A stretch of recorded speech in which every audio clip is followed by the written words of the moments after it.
incredible news, perfect over a cup of coffee. An open platform for educational controversies and issues. A network for comprehension over pedagogic inquiries. This is the Teachers Department's news. Good morning, magandang umaga, mayong buntag Bohol. Time check, it is 7:10 in the morning. We have a very fine weather today, and according to last night's forecast, we will not have a shower for the rest of the day. Now let's begin by dissecting the news. Students were confused over the term assessment and grading. A 21-year-old student resented her teacher for giving her an atrocious mark after the test was released. Lillian, mother of the top student in Rural State University, complains why her daughter's grades were unusually low and demands a thorough process of grade computation. To those who want to join us, we are also live in Facebook and YouTube. You can leave your comments and requests to be discussed in tomorrow's episode. Students were confused over the term assessment and grading. To give us the report, we have Miss Judy Ann Caber on the line. Miss Judy? Good morning, Miss Joanna. There has been ongoing fuss on different social media platforms, especially in Twitter, raising 500,000 tweets upon the hashtag "My whole student life is a lie." Just the day before, Mr. Prospero Pupoy de Vera, chairperson of the Commission on Higher Education, tweeted that assessment and grading are entirely different in definition. This raises attention, especially among former students who are now professionals who thought that these two terms are just the same. To give us perceptions about the difference of assessment and grading, we have Ms. Lou Marie Aceves, Commissioner of SHED. For the in-depth coverage about grading, we have Ms. Natalie Kagampang, former President of University of Southeastern Philippines. So good morning, students and teachers. I hope what I'm about to share will untangle everyone's tangled minds. So, grading and reporting of assessment results. So first, I will read the learning outcome. At the end of the lesson, students are expected to utilize assessment result to monitor students' learning progress and achievements. So, it is easy to confuse assessment from grading, but they are apparently different. One difference is that assessment centers on the learner. Assessment gathers information about what the student knows and what he or she can do, while grading is a part of evaluation as it involves judgment made by the teacher. So, let me ask you a question. What is grading and assessment? So, grading and assessment is generally the goal of grading is to evaluate individual students' learning and performance. So, the goal of assessment is to improve students' learning, although grading can play a role in assessment. Assessment also involves many ungraded measures of student learning, such as concept maps and CAT. So I think that's all for today. I hope you will be okay right now, and keep safe everyone, and God bless us all. Thank you and have a good day. Good morning. Open your ears as wide as can be, for I am about to give you the thorough discussion about grading. So, grading is the process of judging the quality of a product, substance, or organization, or the performance of a student. It is by assigning numbers, letters, or symbols to represent the learning performance of the student. So, grading is a useful tool for faculty to communicate with their students, colleagues, institutions, and other external entities. based on their personal experience in the classroom and listening to the faculty from a variety of institutions at workshops across the country. The authors discovered that teachers have spent nearly every day of their teaching lives wrestling with the problems, the power and the paradox of grading system. Effective grading. So when we say effective grading, it provides suggestion for making classroom grading more fair, efficient, and conducive to learning. The authors also provide a number of methodologies and examples for using grading to assess learning outcomes by faculty, departments, and institutions, a procedure that is required by regional accreditation agencies and many state legislators. So now let's proceed to What Purposes Do Grades Serve? By Barbara E. Valvord 2010. So first is as an evaluation of student work. So it means that grading students' written work such as papers, exam, essay questions, and lab reports can be a time-consuming chore with minimal remunerations. By defining your assignment's goal and identifying the qualities of outstanding work, you can make the process less time-consuming, efficient, and consistent. Giving students these instructions can help them generate higher quality work and avoid later confusion and dissatisfaction over their grades. The second one is as means of communicating to students, parents, graduate schools, professional schools, and future employers about the students' performance in college and potential for further success. So this explains the standard and guidelines you use to examine their work and encourage them to participate actively in learning process. Work together with the students to achieve a common goal. So the third one is as a source of motivational to students for continued learning and improvement.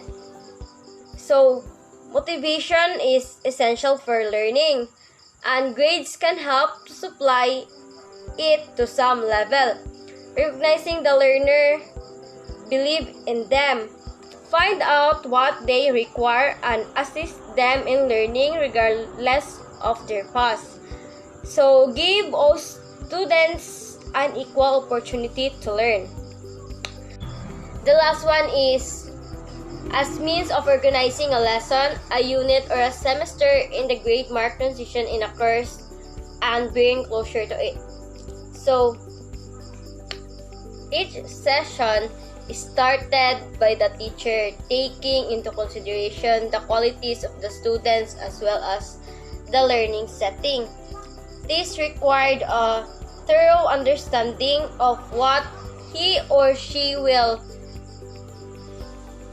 teach about subject standards, subject-based curriculum, and norms, what students should be able to do, and how students will perform after instruction is completed.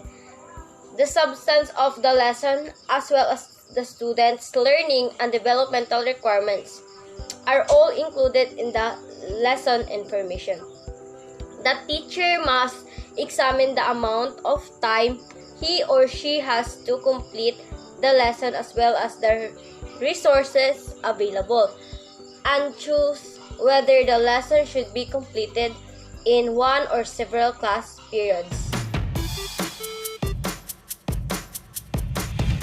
Kuya Nin, ano ba ang kasaysayan ng sistema ng pagmamarka? Kuya Nin, ano na? Magandang araw sa inyong lahat. Ako ang iyong Kuya Nin, nagbibigay ng mga trivia sa mga nagtre-trending ng mga balita. Ano nga ba ang kasaysayan ng sistema ng pagmamarka? Iyan ang ating alamin, kaya kayong lahat ay makinig dahil lamang ang may alam. Ang letter grade ay unang ginamit sa Estados Unidos noong huling bahagi ng ika-19 na siglo Ang parehong mga kolehiyo at mataas na paaralan ay nagsimulang palitan ng iba pang mga anyo ng pagtatasa ng mga marka ng liham at porsyento noong unang bahagi ng ika-20 siglo. Bagamat lumilitaw na medyo na standardize ang mga sistema ng pagmamarka sa US. Ang mga debate tungkol sa inflation ng grado at utility ng mga marka para sa pagpaunlad ng pagkatuto ng estudyante ay nagpapatuloy. Letter grade. One of the letters A, B, C, D, or F assigned as an evaluation, with A the best passing grade, D the worst passing grade, and F a failing grade. Passing grades may also carry a plus or minus sign, with an A minus better than B plus, and so on.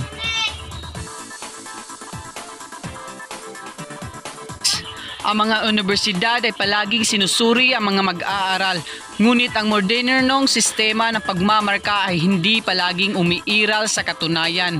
Noong ika-18 siglo, walang standardized na paraan ng pagsusuri sa mga mag-aaral at tiyak na walang paraan kung saan ang pagganap ng mga mag-aaral sa isang institusyon ay madaling maihambing sa pagtatangkang suriin ang mag-aaral ng sistemang lumilitaw sa taarawan ni Ezra Tiles, na naging presidente ng Yale University noong ika-18 siglo. Noong 1785, hinati niya ang mag-aaral na naroroon para sa pagsusulit sa 4 na ranggo o grado: optimi, second optimi, inferiores at pejores. Mga terminong Latin na nagsasaad ng relatibong kalidad, pinakamaganda, pinakamasama at pinakamasama. Sa Yale University din unang ginamit ang isang sistemang katulad ng ating kasalukuyang sistema ng pagmamarka. Sa unang quarter ng ika-19 na siglo, itinago ni Yale ang impormasyon ng mag-aaral sa tinatawag nitong Book of Average. Tinalakay din minsan ng aklat na ito ang mga tuntunin at pamamaraan para sa pagtatakda ng mga resulta ng pagsusulit. Binanggit ng akla ang kasanayan sa pagtatala ng average ng mga marka ng bawat mag-aaral, isang pamamaraan na ginagamit pa rin sa pag-uunawa ng mga marka ng kurso, at binanggit din ang pagmamarka sa 4-point scale. Bagamat walang binanggit sa unang bahagi ng mga marka ng titik na alam natin ngayon, ang 4-point scale ay marahil ang pasimula ng average na grade point ngayon. Ginamit din ng mga numerical scale sa ibang lugar, ngunit iba-iba ang mga ito ayon sa institusyon. Gumamit ng College of William and Mary ng 4-point scale na may 1 bilang pinakamahusay at 4 bilang pinakamasama. Early K-12 grades. Ito ay sa unang bahagi ng ika-20 siglo na ang Amerikanong elementarya at mataas na paaralan na edukasyon ay nagsimula rin ginamit ng mga standardized na sistema ng pagmamarka. Noong 1912, sinuri ni Daniel Starch at Edward Charles Eliot, 2 mananaliksik mula sa Wisconsin, ang pagiging maasahan ng porsyento ng mga marka at nalaman na mayroong napakalawak ng pagkakaiba-iba mula sa guro sa parehong pamantayan na ginamit upang magtalaga ng mga marka at ang mga marka mismo. Dahil alam nyo na ang kasaysayan ng sistema ng pagmamarka, ano pa ang hinihintay nyo? Mag-aral kayo ng mabuti para makakuha ng mataas na marka. Yan lamang po at maraming salamat.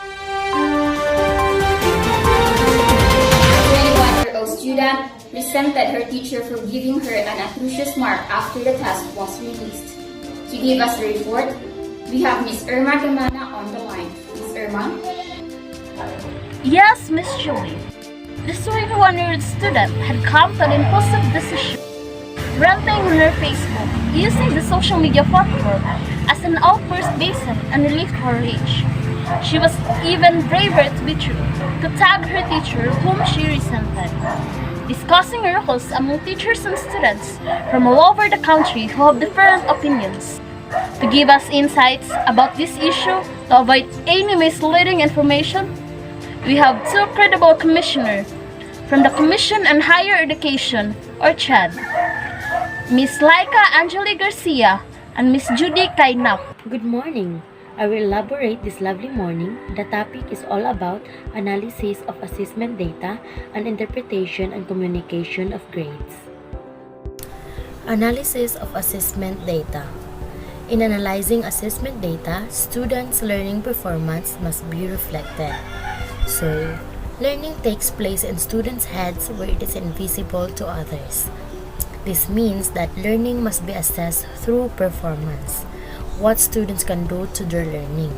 Assessing students' performance can involve assessment that are formal or informal, high or low stakes, anonymous or public, individual or collective.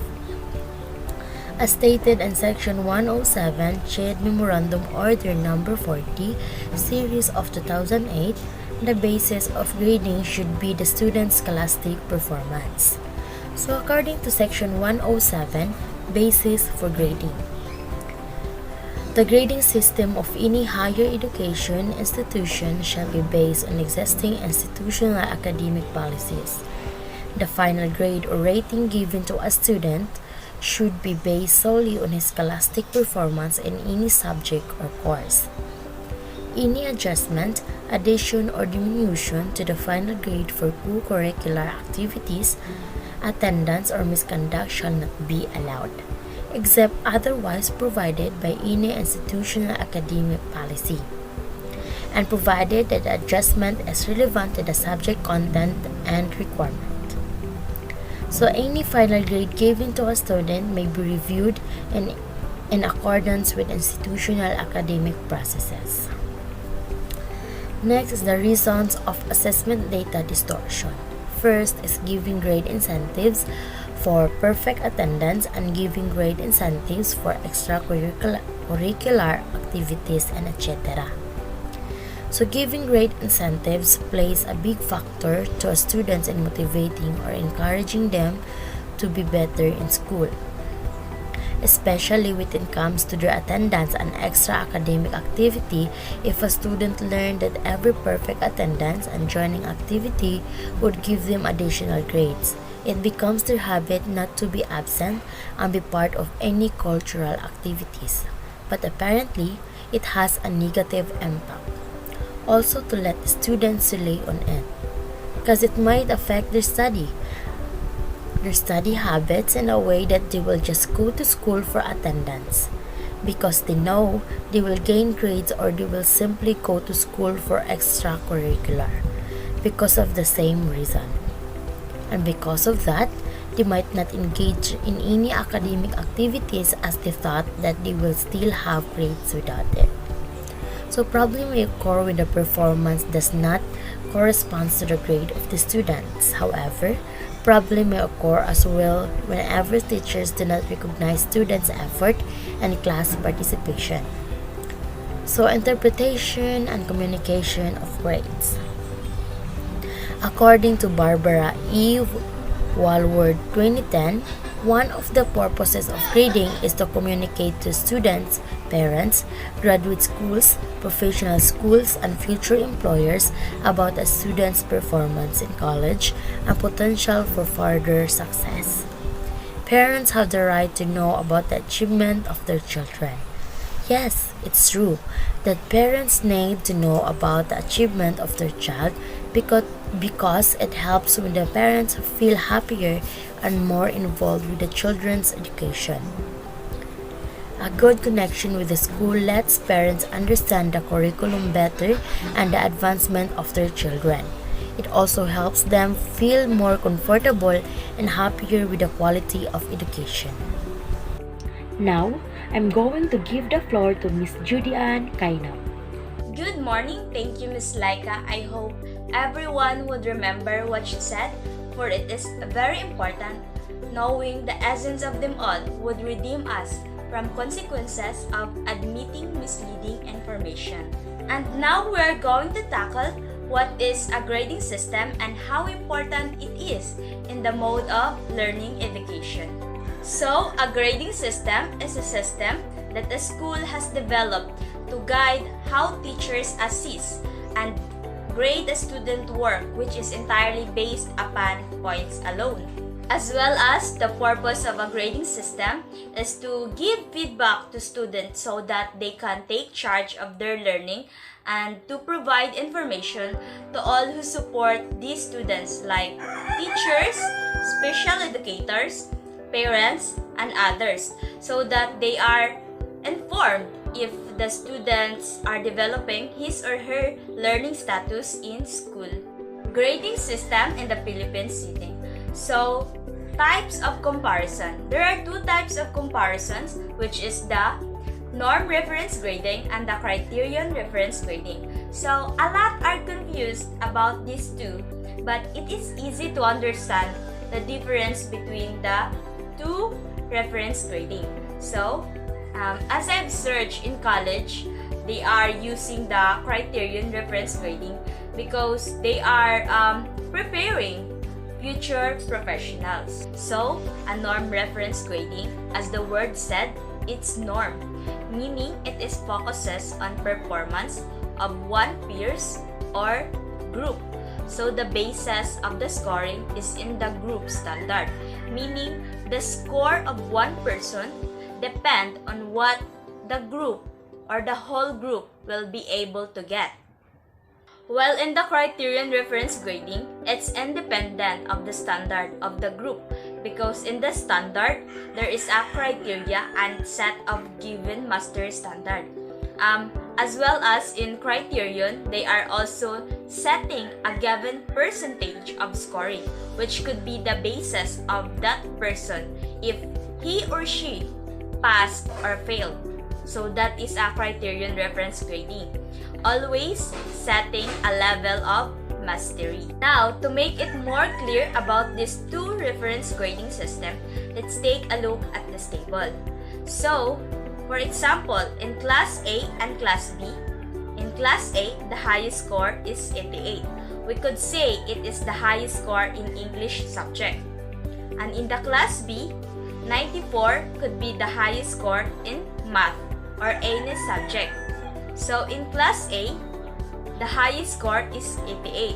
So the norm transmitted of it, since it is the one who had the highest score, and we could say it is the basis or the standard. So in norm reference, the scored 88 is the one who will get the 100% when it is the ceiling grade. Now in Class B, the 94 is the highest, then the norm transmitted of it is also 100%. Again, in Class A, the highest score is 88, then the norm transmitted of it will be 100. In Class B, the highest score is 94, then the norm transmitted of it is 100 also. So in criterion transmitted, you will gonna identify what is the passing grade. So you will compute it.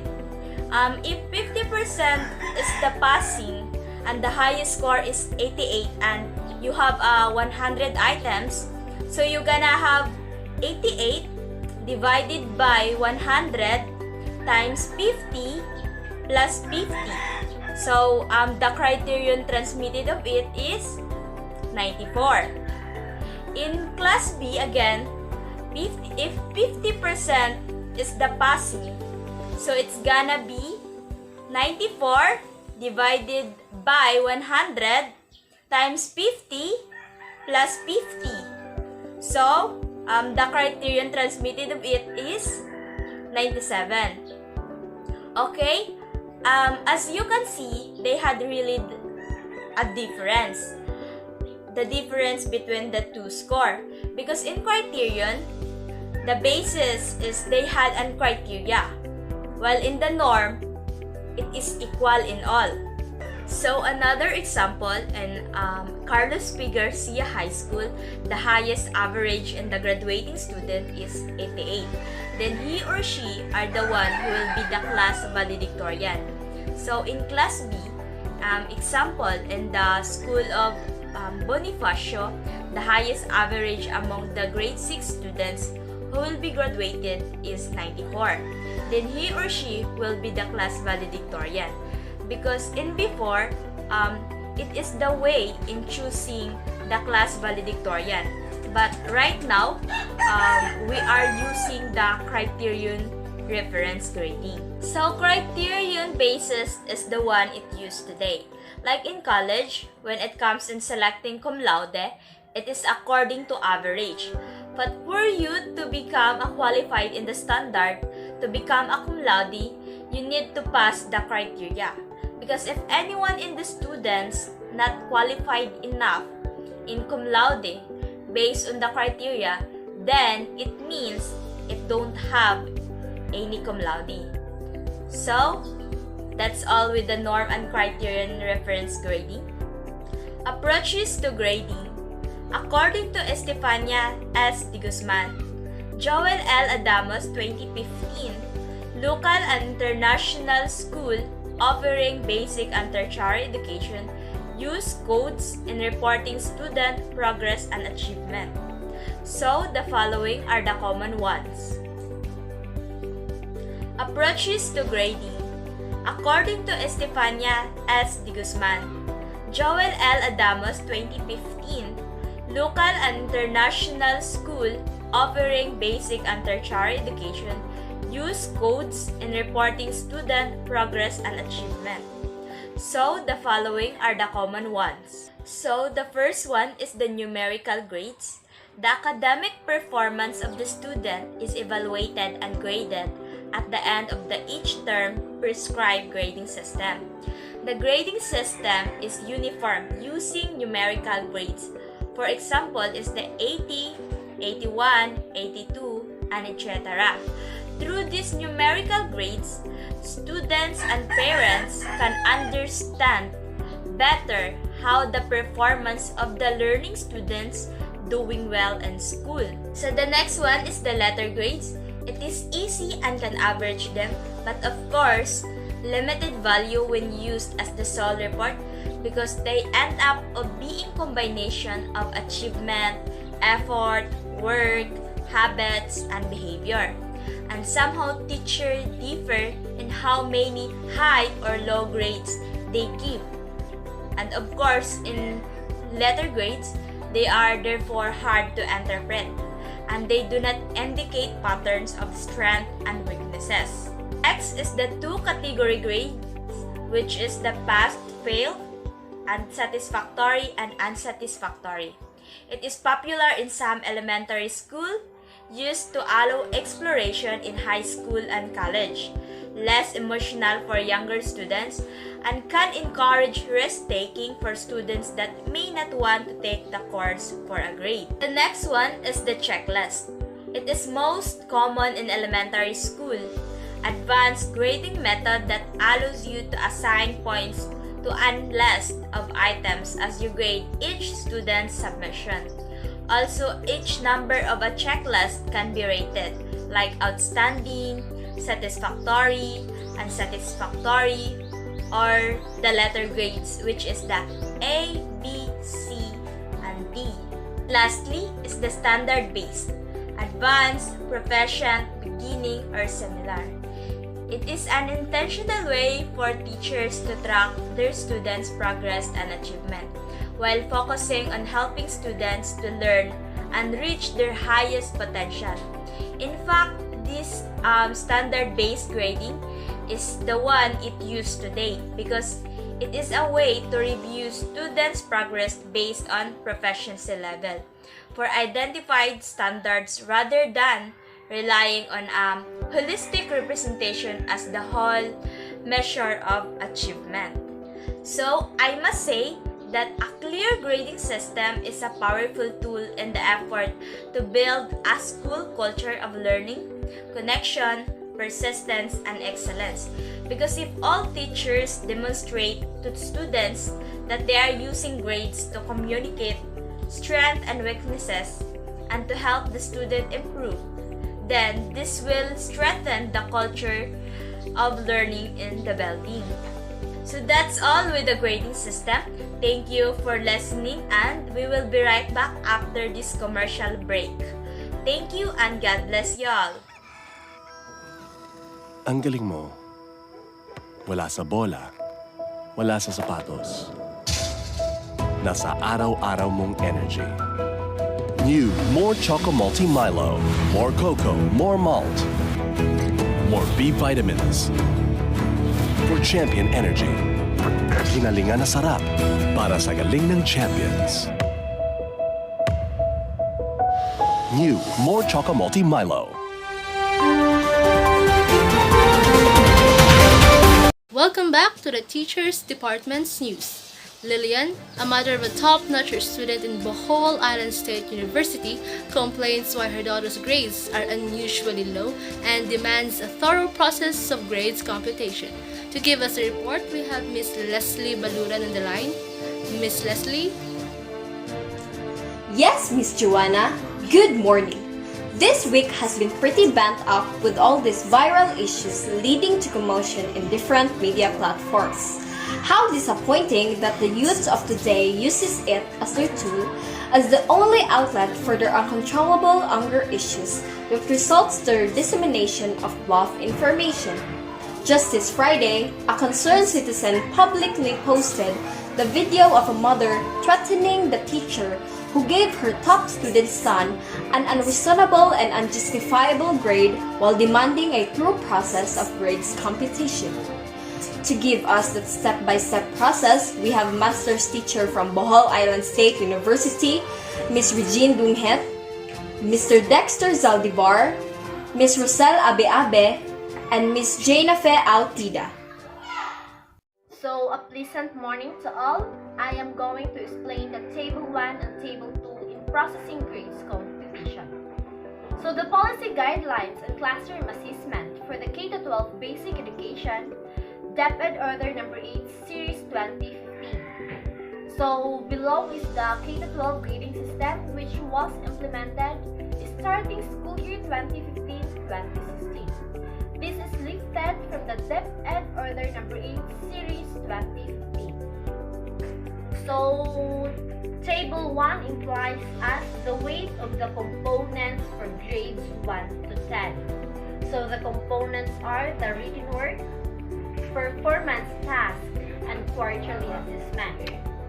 So, the percentage score in the subject area of languages, AP, ESP is 30%, in science and math, 40%, and in MAPE, EPP, and PLE is 20%.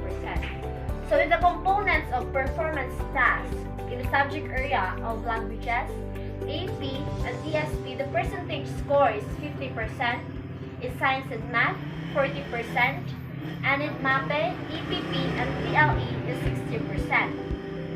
So in the components of quarterly assessment, the percentage scores in the subject area of languages, AP, ESP is 20%, science and math 20%, and in MAPE, EPP, and PLE is 20%.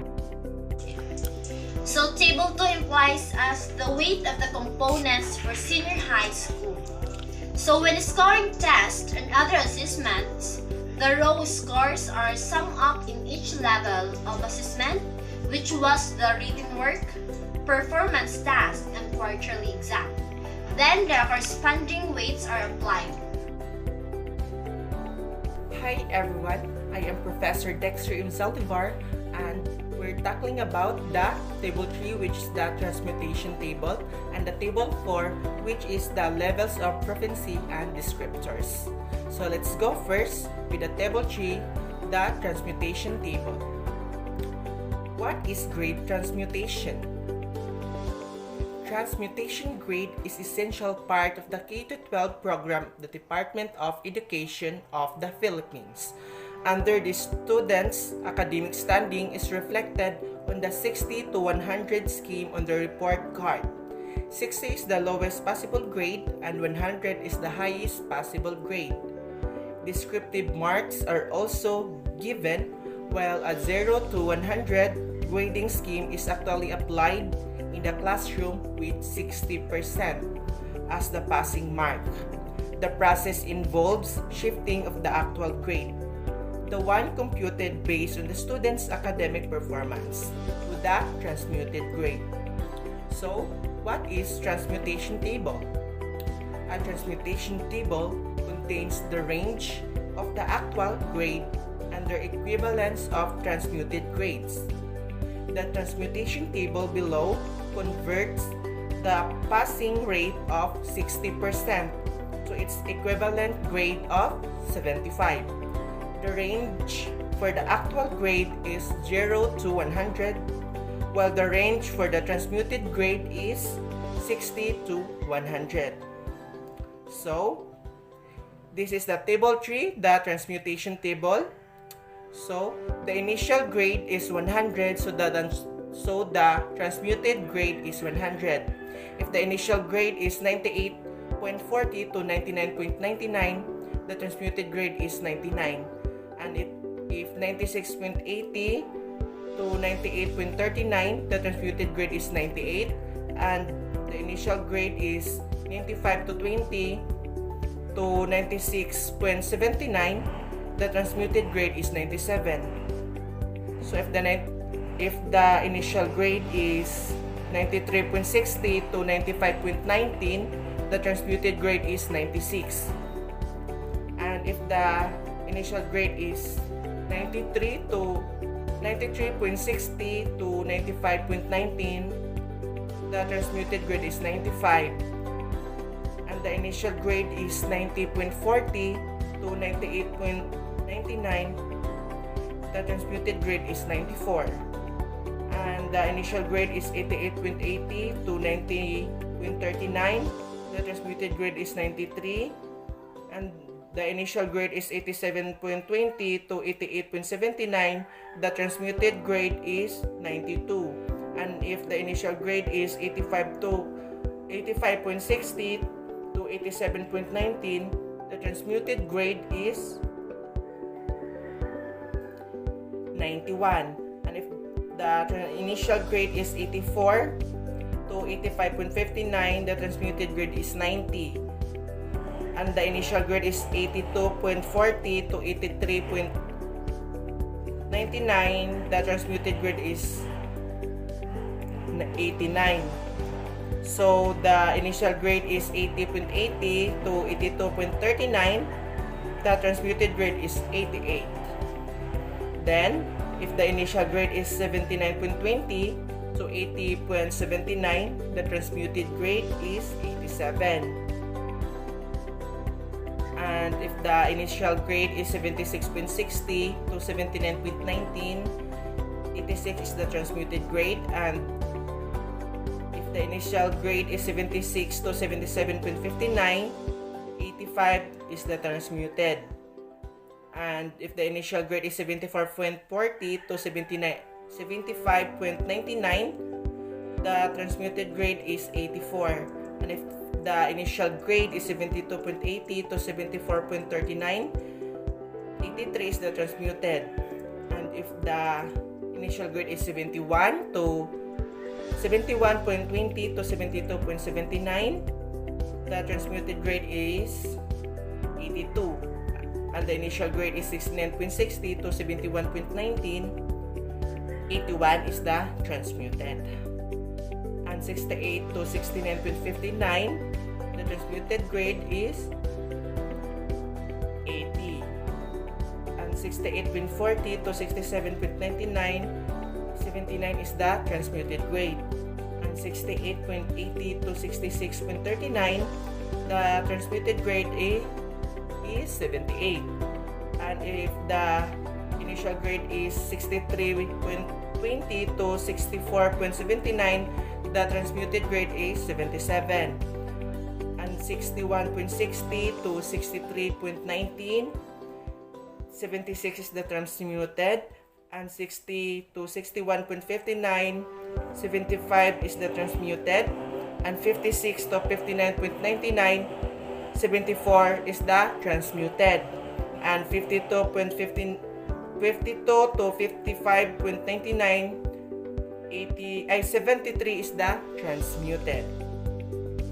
And if the initial grade is 48 to 51 0.99, the transmuted grade is 72.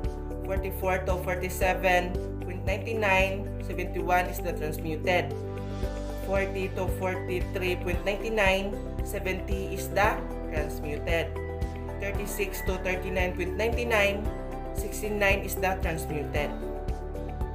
And 32 to 35.99, 68 the transmuted.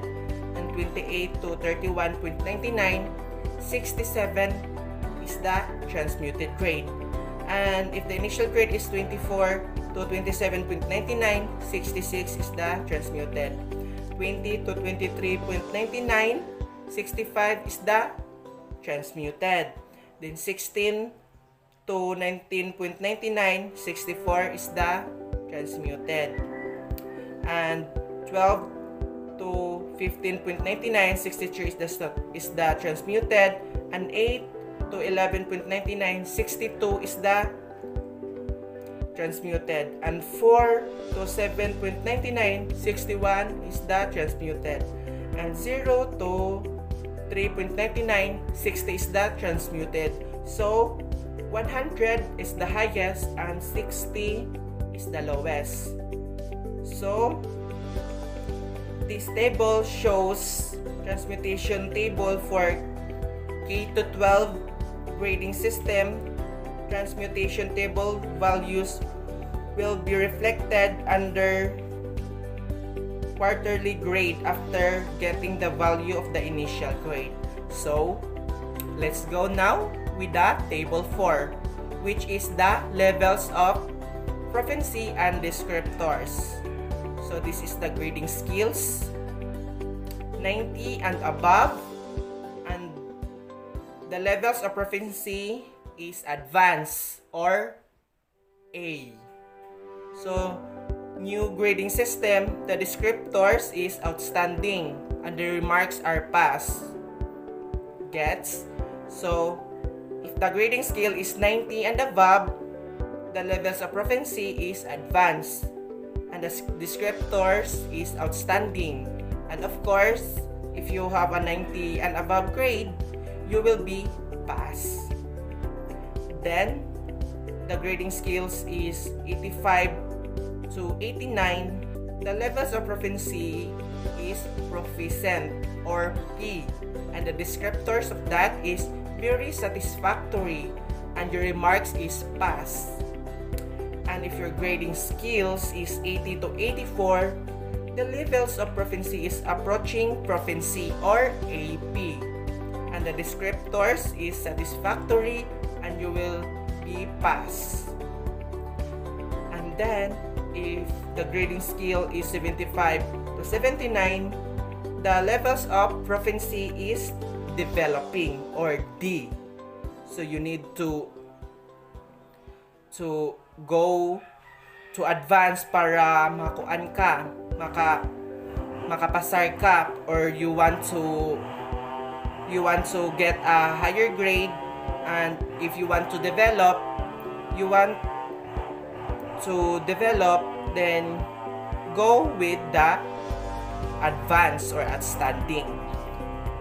So the descriptors of 75 to 79 is fairly satisfactory and you will be pass. Then the last is below 75 and the levels of proficiency is beginning, and the descriptors is did not meet expectation and your remarks is failed. So kailangan dapat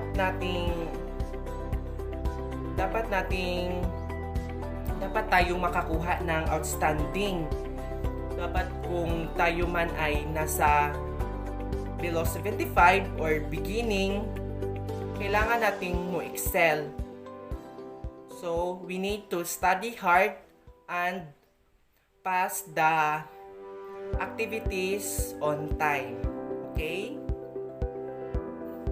Good morning, everyone.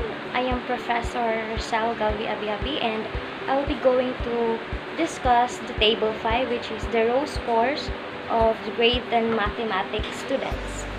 The sample row scores in grade 10 mathematics. It is a format cropped by .ed class record. So today, I'll be show to you, or I'll explain to you on how to compute a grade of a student. So in order to compute the grade of a student, we will use this formula, which is the percentage score equals the total row score over the highest score multiplied by 100%. And the weight score equals percentage score multiplied by weight of the component. And to get the initial grades, we need to add all the weight scores in order to get the initial grade. So, for example, I'll give you an example.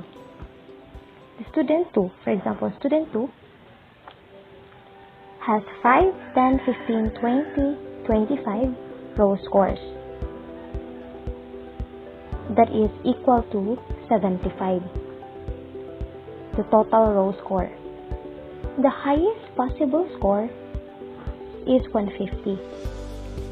So the percentage score equals the total row score, which is 75 over the highest score, 150, multiplied by 100%. And next, for the weight score, was percentage score multiplied by weight of the component. So first, percentage score, we have there 50. Student 2 has 50 percentage score, and multiplied by the weight score, which is 40%. So we need to multiply 50 by 40%. So the answer will be 20.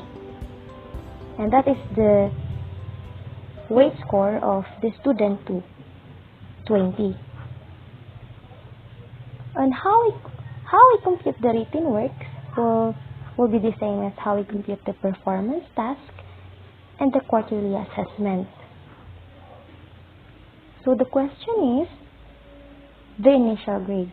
Why do we get 78? So student 2 got 78 as initial grade. So the question is, why 78? So for the initial grade, we need to add all the weight scores of the student's written works, performance task, and quarterly assessment. So the student 2 got 20 weight score of written works, and for performance task, 40% or 40. In the quarterly assessment, he or she got 18. So when we add all the weight score of the student 2, which are 20, 40, and 18,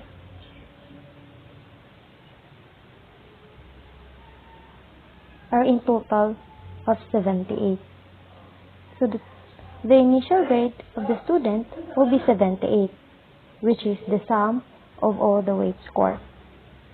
So, another question is the quarterly grade. Quarterly grade is the transmuted grade. So the initial grade is 78. And why is the quarterly grade becomes 86? That is because it is transmuted. So in order to know the quarterly grade, we need to proceed to table 3, or we need to look back to table 3. So this is the table 3, and we need to find the initial grade 78. So 78 belongs between the initial grade of 77.60 to 79.19. So 70 is in between of these two. And the transmuted grade is 86. The initial grade of 78.60 to 79.19 will be transmuted into 86. So from 78 becomes 86 when it's transmuted. So that's why the quarterly grade of student 2 becomes 86. Because 78 will, when it becomes transmuted, it becomes 86, or it will be equivalent to 86. So That's how we compute a row score of student. So that's all for today and for my discussion, and thank you for listening. Good morning. I will discuss about the figure 1 and 2, front and back cover of the informant create. Before that, I will discuss first the importance of grading card. The purpose of a report card is to inform a child's parents of his or her academic progress during the school year. It is a great way for parents to know how their child is performing in school. Many parents consider it is the most important document that they receive from the school. So, importante jud kaayo nga naa jud ta report card kay kung wa tay report card unsa ang pagpahibaw nato sa parents nga nakapasar ba ilang anak. So, that's why atong ipatawag ang parents aron ma-inform pod sila, aron sad ma-aware pod sila kung ang ilang anak na tinarong ba sa ilang pag-eskwela, okay ba sila sa ilang pag-eskwela, na ba sila bagsak sa ilang mga subjects, nakapasar ba sila, maong nga na-adyo tayo report card. So this is the example of a report card. Figure 1 shows the front page, mo na siya front page. As you can see, mo na siya. Ang back page of a report card, mo na siya. Front page consists of DepEd under the respective school logo and heading. Also, it includes important information of each student, such as name, age, school year, LRN, grade, section, and track and strand. Below will be the signature of the respective teacher and the principal. Figure 2 consists of the list of subjects taken by the students categorized as core subjects and applied and specialized subjects. So, mao na ang figure 2. Mao na siya mga subjects nila. Then, semester final grade is the average value of quarter 1 and 2, also quarter 3 and 4. On the other side, mao na siya is the report of the learner's value. Mao na ang pinaka-importante na kay good moral, na kay maayo mong pamatasan, anhi pamutang. Here the students' non-academic performance is reflected. Aside from the grades, which represent the academic achievement of students, attendance and the affective behaviors of students are also observed and reported. After parents review the content of the said report cards, the parents should sign and return it to the class advisor who consolidate the grades of students in the different subjects or disciplines. That's all.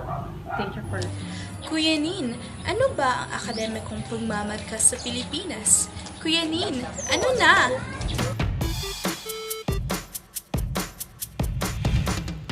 Magandang araw muli sa inyong lahat. Ito na naman po si Kuya Nin na nagbibigay ng mga trivia sa likod ng mga nagtre-trending na mga balita. Bago tayo tutungo sa ating trivia ngayon, mag-iiwan muna ako ng isang tanong. Kung ilan ba ang nakuha mong marka sa mga nagdaang semestre, mataas ba o maliit? Sa araw na nga ito, ating alamin kung ano nga ba ang akademikong pagmamarka sa Pilipinas. Kaya't makinig at unawain ang aking mga sinasabi. Dahil lamang ang may alam. Pinas ay may iba't ibang sistema ng pagmamarka sa universidad.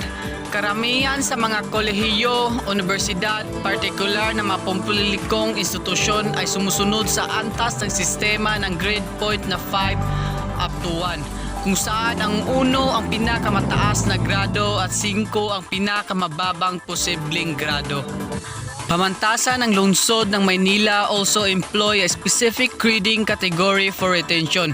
Ang sistemang ito ay gumagamit ng General Weighted Average o GWA bawat semestre bilang batayan kung ang isang particular na estudyante ay mananatili o hindi sa kurso o kolehiyo kung saan siya naka-enroll. Ang ilang mga kolehiyo ay may mas taas na kinakailangan sa GWA para sa pagpapanatili, ngunit karamihan sa kanila ay humihingi ng GWA na hindi bababa sa 2.5 bawat semestre. Ang ilang mga graduate schools sa kabilang banda ay gumagamit ng pass or fail system. Kabilang sa mga kapansin-pansing exception ang De La Salle University at EUS Asia College na sumusunod sa 1 hanggang 4 na sistema ng pagmamarka na naghahambing sa mga universidad sa Amerika. Ginagamit ng system na ito ang 4.0 grade point equivalence bilang pinakamataas na grade, habang ang 0.0 grade point equivalence ay tinuturing na pinakamababang posibleng grade. Ang 0 grade point equivalence ay itinuturing na isang bagsak na marka. ABA International Business College, Manila Main Campus.